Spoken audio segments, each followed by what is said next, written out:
What is an oscillator? Well, for the purposes of keyboards and synthesizers, an oscillator is an electronic device that creates what I call a wiggle. Basically something that goes up, comes down, comes back up again. And it does that in a repeating fashion. And when it does it fast enough, between 20 Hertz and 20,000 Hertz, it's something we can hear.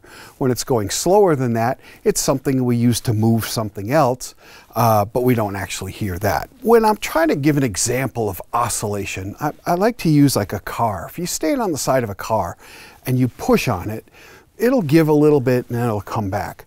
But if you find this magic speed, you can all of a sudden get that car really rocking, and that's the speed that that car likes to oscillate at. Now, if I could somehow magically turn a knob to change the weight of the car and the suspension of the car, I could actually make it so that other speeds are what it likes to oscillate at.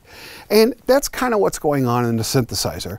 And it really doesn't matter whether it's an analog synthesizer where I've got various electronic components that are taking electrons and making them go back and forth, or whether I'm using a virtual analog synthesizer that's using a computer to simulate those components, which still comes out with that wiggle, or something like this, a digital synthesizer where I'm simply using a computer and ones and zeros to exactly plot out the wiggle that I want.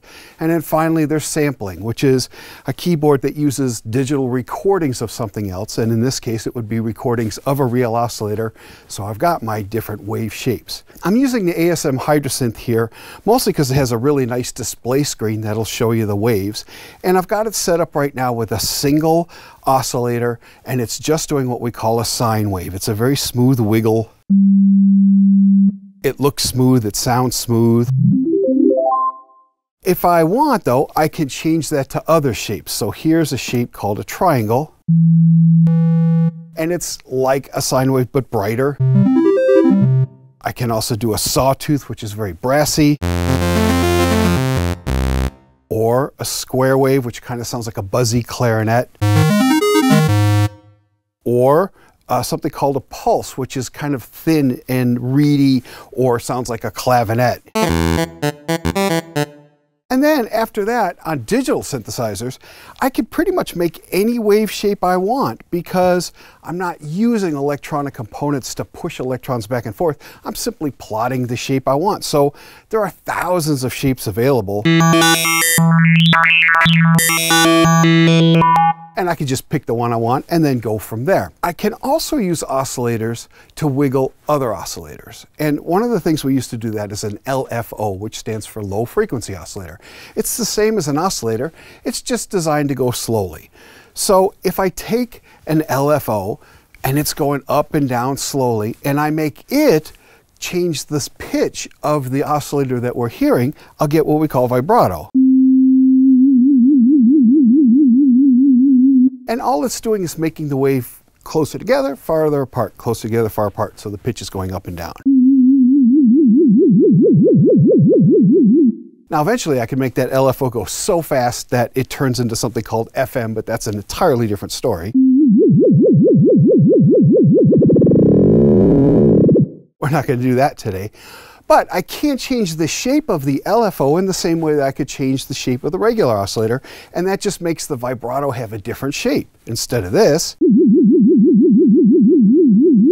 if I use a sawtooth up, it goes like this. If I use sawtooth down, it goes like that. Or I can have a square wave, or random, or sample and hold.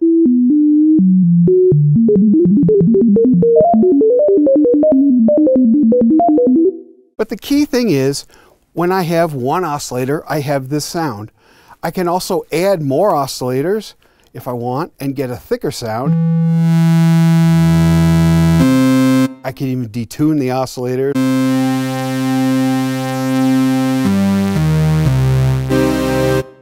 And so that's what matters when you have more oscillators in a synth than a synth that has less. But that's just a real basic understanding of oscillators. A quick recap: it's just an electronic device that's making an electrical signal go up and down in a predictable manner and going fast enough that you can hear it.